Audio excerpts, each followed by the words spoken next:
Hello दोस्तों, डर की रात यूट्यूब चैनल पर आपका स्वागत है। आज मैं आपके लिए दिल्ली की सच्ची और खौफनाक कहानियाँ लेकर आया हूँ। मेरा नाम पूजा है। मैं अपने परिवार के साथ दिल्ली में रहती हूँ। कुछ साल पहले मेरे साथ ऐसी घटना घटी जिसको मैं आज भी याद करके सहम जाती हूँ। यह कहानी आज से लगभग 11-12 साल पहले की है। उस समय हमारी फाइनेंशियल कंडीशन अच्छी नहीं थी। खाने पीने का इंतज़ाम तो इंसान जैसे तैसे कर ही लेता है, लेकिन किराया देना बहुत ही मुश्किल होता है। ये बात वही लोग जानते हैं जो किराए के मकान में रहते हों या रह चुके हों। रास्ते में आते जाते माँ से जब कोई खैर खबर पूछता तो माँ यही कहती कि क्या ठीक है, अब तो उनकी नौकरी भी चली गई, किराया कहाँ से देंगे, यही समझ नहीं आ रहा।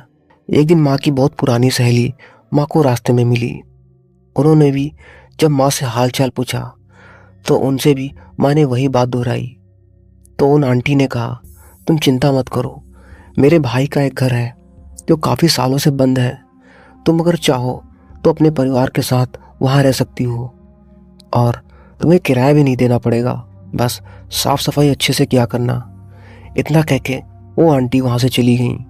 माँ ने यह बात घर आकर सभी को बताई। हमारी तो खुशी का ठिकाना ही नहीं रहा। जरा सोचिए, आप किसी प्रॉब्लम में फंसे हैं और एकदम से ऐसा कोई आपको मिले जो आपकी उस प्रॉब्लम को जड़ से उखाड़ फेंके। उन आंटी ने भी यही किया था। हमारी प्रॉब्लम को एक ही मिनट में सॉल्व कर दिया था। दूसरे दिन माँ की सहेली चाबियाँ लेकर आई और कहा, तुम लोग आज ही शिफ्ट कर लो। फिर मैं और माँ उस घर की सफाई करने गए और उसी दिन हमने शिफ्ट कर दिया। सब नए घर में पहुंचकर बहुत खुश थे और सोच रहे थे कि अब तो आराम से रहेंगे। उस मकान में 2 फ्लोर थे। ग्राउंड फ्लोर पे 2 कमरे थे और फर्स्ट फ्लोर पर भी 2 कमरे थे। कुछ दिन बीते। एक दिन एक बूढ़ी दादी हमारे घर आई और बोली, लगता है आप लोग इस मकान में नए आए हैं। पापा ने कहा, हाँ। फिर बूढ़ी दादी बोली, आ तो गए हो, लेकिन क्या आपको पता है कि ये घर काफ़ी सालों से बंद है? पापा ने कहा, हाँ हमें पता है। उससे क्या हुआ? पापा ने कहा। तो बूढ़ी दादी ने कहा, फिर तो आपको ये भी पता होगा कि ज़्यादा दिन तक बंद रहे मकानों में भूत प्रेतों का वास होता है। पापा ने कहा, ऐसा कुछ नहीं होता है, आप हमें डराने आई हैं क्या? फिर बूढ़ी दादी ने कहा, अगर नहीं होता तो कोई बात नहीं, जब देखोगे महसूस करोगे तब पता चलेगा। इतना कहकर बूढ़ी दादी वहाँ से चली गई। जैसा कि मैंने पहले बताया कि उस घर में एक बंद कमरा भी था। मुझे उस बंद कमरे को देखकर बहुत अजीब महसूस होता था। उस बंद कमरे को देखकर मेरा मन हमेशा यही सोचता कि इसको खोल के देखती हूँ। कुछ दिन बाद मकान मालिक भी आया और उसने कहा कि इस कमरे को कभी मत खोलना, उसमें हमारा कुछ ज़रूरी सामान है। हमने कहा ठीक है। कुछ दिन तो आराम से हंसते खेलते बीत गए, लेकिन धीरे धीरे अजीब अजीब चीज़ें होने लगीं। जैसे अचानक से कोई चीज़ गायब हो जाती और उसी कमरे के बाहर पड़ी मिलती। तो कभी हमारा डॉग, जिसका नाम प्लूटो था, वो रोज़ रात को अचानक उठकर बुरी तरह से रोने लग जाता, जिसकी वजह से सभी की नींद खराब हो जाती। कभी कभी छोटा भाई उसे रात में उठकर मारता कि रोज़ रोज़ क्यों रोता है, तू हमारी नींद खराब करता है। अब तक इन सभी बातों को घर में नॉर्मल समझ रहे थे। फिर एक रात की बात है, मैं और मेरी दादी ग्राउंड फ्लोर पर जो कमरा बंद रहता था उसके बगल वाले कमरे में सोए हुए थे। मम्मी पापा और दोनों भाई फर्स्ट फ्लोर वाले कमरों में सोए थे। गांव में अक्सर रात के समय बिजली चली जाती थी। उस समय भी बिजली नहीं थी। मैंने लैंप को बंद किया और आंखें बंद करके लेट गई। पता नहीं कब मुझे गहरी नींद आई। मेरी आंखें रात के करीब 1:30 बजे किसी आवाज़ के कानों में पड़ने से खुली। मैंने देखा दादी गहरी नींद में सोई हैं। कमरे में चारों तरफ अंधेरा ही अंधेरा है। बाहर वाइपर जो वॉशरूम की दीवार से सटा हुआ रखा था, वो जोर जोर से दीवार में लग रहा था। उसके दीवार में लगने से पट पट की तेज आवाज़ें आ रही थी और सामने खूंटी पे टंगा हुआ शीशा भी वाइपर की ही तरह बार बार दीवार में लग रहा था। हैरत की बात यह थी कि उस समय हवा नाम मात्र के लिए भी नहीं चल रही थी। उन आवाज़ों को सुनकर मुझे ऐसा लग रहा था जैसे मेरे सीने पे कोई बहुत ज़्यादा बोझ की चीज़ रखी हो।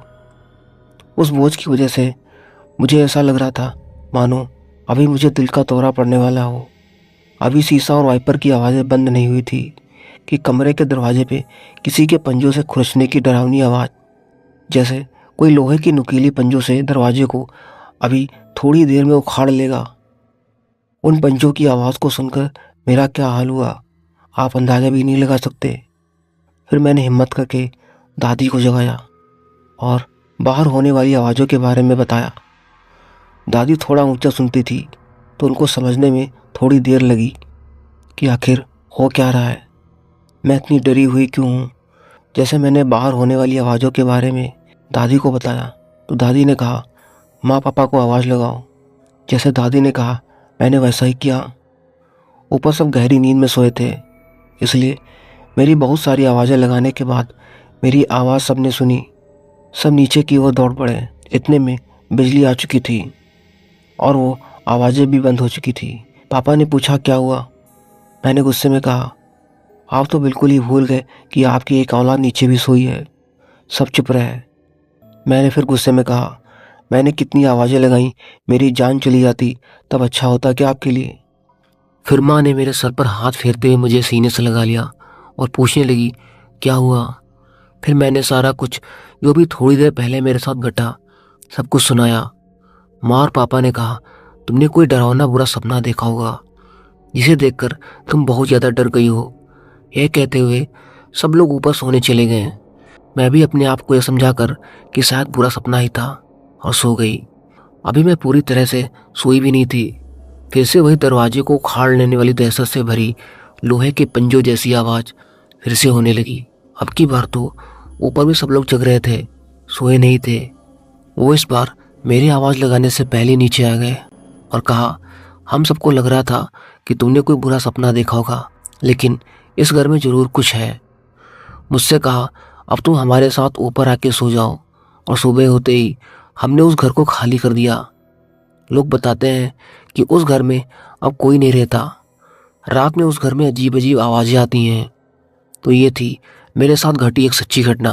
लोग आज भी ऐसी चीज़ों को नहीं मानते हैं।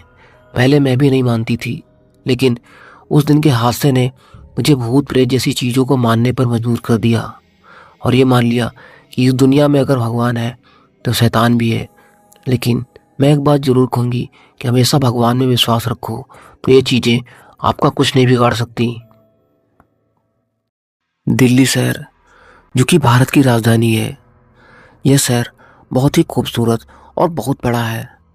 यदि आप एक बार दिल्ली जाओगे तो बार बार आप लोगों को जाने का मन करेगा। दिल्ली में घूमने के लिए कई खूबसूरत जगह भी हैं। दोस्तों, कहा जाता है दिल्ली दिल वालों की है और यहाँ दिन की रोशनी और रात की चकाचौंध हमेशा इस शहर को जिंदा रखती है। पर इस रोशनी और चकाचौंध के पीछे छुपे कई राज भी हैं। इस राज को जानने की किसी ने कोशिश नहीं की, क्योंकि ज़िंदगी यहाँ चलती नहीं, दौड़ती है। शायद यही कारण था कि उन लोगों ने उनकी ज़िंदगी में हो रही इस अजीबोगरीब घटना के पीछे का राज जानने की कोशिश नहीं की। आज की यह कहानी रवि, उसकी वाइफ और रमेश के साथ हुई घटना पर आधारित है। ये तीनों एक साथ महरौली में 2 BHK फ्लैट में रहते थे। जहाँ शिफ्ट हुए उन्हें सिर्फ 3 महीने ही हुए थे। तीनों एक साथ ही एक ही प्रोडक्शन हाउस में काम करते थे, जो कि रवि और रमेश का खुद का अपना बिजनेस था। जिंदगी का हर लम्हा साथ बिताते थे, चाहे वह काम हो या घूमना। ये सभी अपनी लाइफ से बहुत खुश थे। लेकिन हर दिन सुबह 5 बजे अपने ऑफिस से जाने के लिए जब उठते थे तो पूरे घर की लाइट ऑन मिलती थी। फिर एक दूसरे से सवाल जवाब करने से एक ही नतीजा निकलता था कि उन तीनों में से किसी ने ही लाइट ऑन की होगी। इस अजीब घटना की शुरुआत आज से 3 महीने पहले हुई थी। उन्होंने यह बात किसी को भी नहीं बताई। उन्हें यह डर था कि शायद उनके दोस्त उनका मजाक बनाएंगे। और शाम करीब 5 बजे ये तीनों अपने काम से लौटते थे और शाम 6 बजे घर का काम करने वाली बाई भी आ जाती थी और कभी कभी उसका बच्चा भी आया करता था। वह चीज़ों को छेड़खानी करता, पर कोई कुछ नहीं कहता, क्योंकि उनके इलाके में बाई मिलना बहुत मुश्किल था। इसलिए उन्हें उस बाई और उसके बच्चे से कोई प्रॉब्लम नहीं थी। लेकिन एक दिन अचानक हद ही हो गई। जब रवि, उसकी वाइफ, देर रात बाहर से आए तो देखा बाई का बच्चा उनके बेडरूम में खेल रहा था तो उन्होंने सोचा वह पड़ोस में काम करने गई होगी और बच्चे को यहाँ छोड़ गई। पर रवि की वाइफ को इस बात पर बहुत गुस्सा आ रहा था, क्योंकि अपने बच्चे को घर पर लाना तो ठीक था, मगर उसे यहाँ खेलता हुआ छोड़कर किसी दूसरे का काम करना उन्हें बिल्कुल भी पसंद नहीं आया। दोनों 1 घंटा इंतजार किया। फिर वह पड़ोस में गए बाई का पता लगाने, और पड़ोस में वर्मा जी की बात सुनकर वह शॉक हो गई, क्योंकि वह तो आज आई नहीं थी। फिर दोनों घर गए तो उन्होंने देखा कि बच्चा पूरे घर में नहीं था। बच्चा आखिर कहाँ गया? फिर उन्होंने ज़्यादा नहीं सोचा, क्योंकि उन्हें एक पार्टी में जाना था। फिर रात को रमेश लेट नाइट शूट करके आया। उसने देखा पूरे घर की लाइट और बाथरूम की लाइट ऑन पड़ी थी। उसने बाथरूम का गेट खोला और देखा पूरे बाथरूम में खून फैला हुआ था। वह डर गया। फिर डर के मारे वो मेन गेट की तरफ भागा। तभी उसे उस बच्चे की आवाज़ आई। उसने उस बच्चे से बोला, बेटा तुम यहाँ क्या कर रहे हो? वो बच्चा कुछ नहीं बोला और धीरे से मुंह उठाकर मुस्कुराया, लेकिन उसकी मुस्कान में अजीब ही बात थी, जैसे उसने कई राज छुपा रखे हों। वो डर के मारे बाहर निकल गया और रवि और उसकी वाइफ को भी बुला लिया। फिर वो तीनों एक साथ डरे डरे अंदर आए। अब रात के 12 बज रहे थे। उन्हें किसी भी तरह यह रात काटनी थी सुबह तक। तीनों बहुत ही खौफ में थे। आखिर यह क्या हो रहा है? फिर रवि ने मकान मालिक को कॉल लगाया और सारी बात बताई। तब मकान मालिक ने उसे बताया कि कुछ साल पहले यहाँ एक परिवार रहा करता था, जिसमें पति पत्नी और एक बच्चा था। कर्ज के बोझ के कारण पहले उसने अपनी बीवी बच्चों को मारा और फिर खुद मर गया। यह सब जानने के बाद वहाँ रहना तो दूर, वहाँ एक पल गुजारना भी मुश्किल था। तीनों रात भर बहुत डरे हुए थे। फिर जैसे तैसे उन्होंने वह रात गुजारी, और अगले दिन जब काम वाली बाई घर आई, उन तीनों ने उससे एक ही सवाल पूछा, तुम्हारा बेटा नहीं आया? फिर वह बाई पहले तो 1 मिनट तक चुप रही और फिर बोली कि साहब, मेरा तो कोई बेटा ही नहीं है। तीनों यह बात सुनकर हैरान रह गए और तीनों के होश उड़ गए। रवि ने एक बार फिर से पूछा, क्या सच में तुम्हारा कोई बेटा नहीं है? काम वाली बाई ने कहा, नहीं साहब, मेरा कोई बेटा नहीं है। ये बातें सुनकर तीनों को पसीने आने लगे और रवि की वाइफ चक्कर खाकर तुरंत नीचे गिर गई। अब तीनों समझ गए थे कि उसके फ्लैट में जो बच्चा था वो कोई आत्मा थी। फिर तीनों अगले दिन वो फ्लैट छोड़कर किसी दूसरी जगह चले गए।